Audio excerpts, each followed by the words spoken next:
Ulcan McSparran, I think, is in the chat, so we will actually be able to see him. Ulcan, if you unmute yourself and switch on your camera, you can ask your question to Mary Lou. Ulcan. Hey, hi, Mary. Pleasure to chat to you. So I'm a chairperson of QUB Social Democratic and Labour Party. One consistent theme we've heard tonight has been the idea of a united Ireland. And my question to you is, do you think that the Provisional IRA's campaign helped or hindered the prospect of a united Ireland? Hi, Ulcan. I like your name. It's a very unusual, very northern name. Thank you very much for the question. I think the campaign, as you call it, was a direct and predictable result of political conditions on the ground in the north at that time. I think also if you place what happened over those decades in the wider sweep of Irish history, you see that it has been an ebb and flow with tragic consequences for people on our island over the decades in terms of securing Irish freedom. And I would say to you that for your generation, you're younger than I, but for all of us now, looking back, I think we can readily identify the level of suffering that people went through. People will have different views as to the IRA and the other combatant groups, Ulcan, you know what I mean? You could, the British Army, loyalism, the whole lot.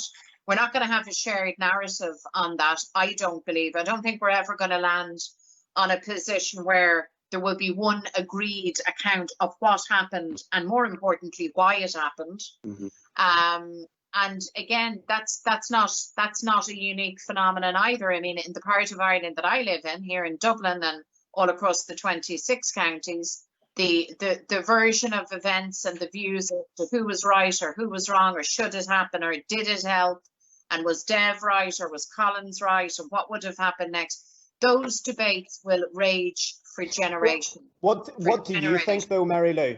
What's your opinion? Mm-hmm. I think that the conflict was inevitable.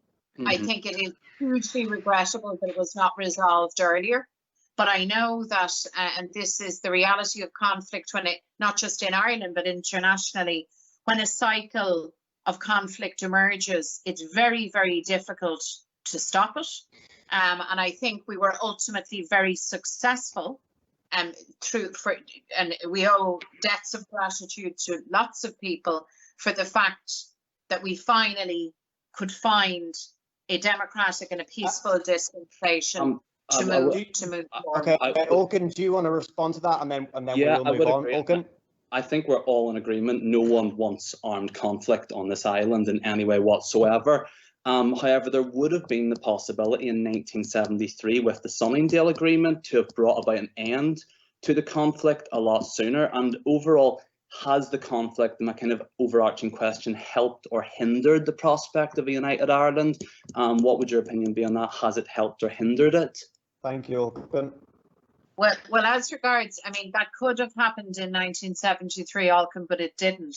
I mean, that's just the reality of it. And I'm not sure what's to be gained by,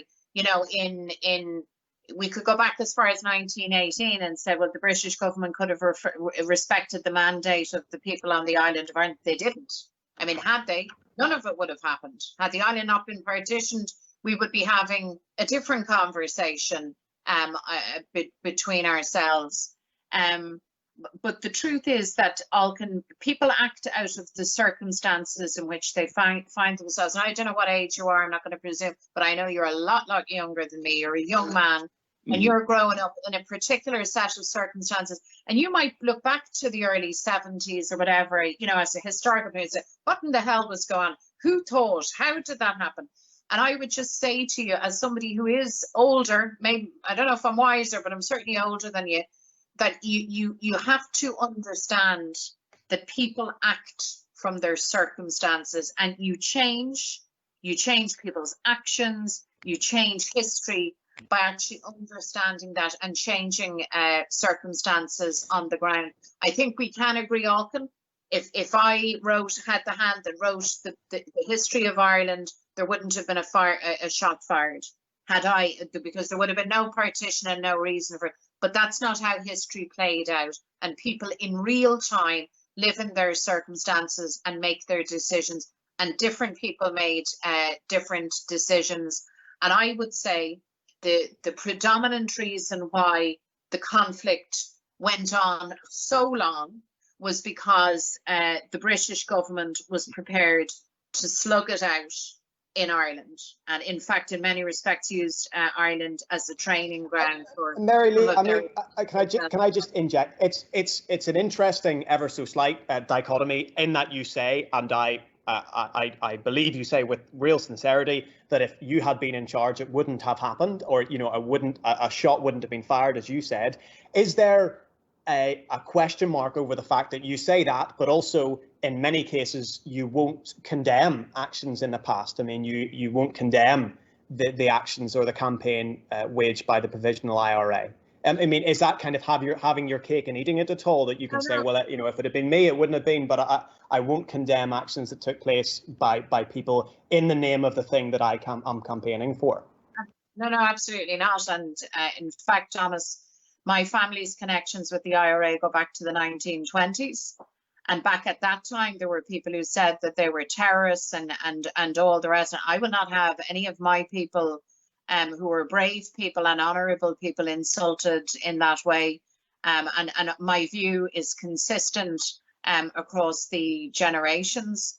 So when I say that if I had had my way, there wouldn't have been a shot fired, I said if I wrote the Irish history book, but of course I didn't write the Irish history book, no more than you did or any of us. So we have to, I believe in these times, take quite a broad perspective in terms of how we understand people and the choices that they made and the circumstances in which they live. I don't believe that you can understand conflict or why there was a conflict unless you take that perspective, and then Alcan as to whether or not it aided Irish unity. I'm taken from your political persuasion. You clearly take the view that it didn't, and I mean I hear that from the SDLP, but I would equally say to you that you have to ask a question around not just what happened, but if it had not happened, where would we have been? And we could debate that all night, and it's very fascinating. But for somebody who's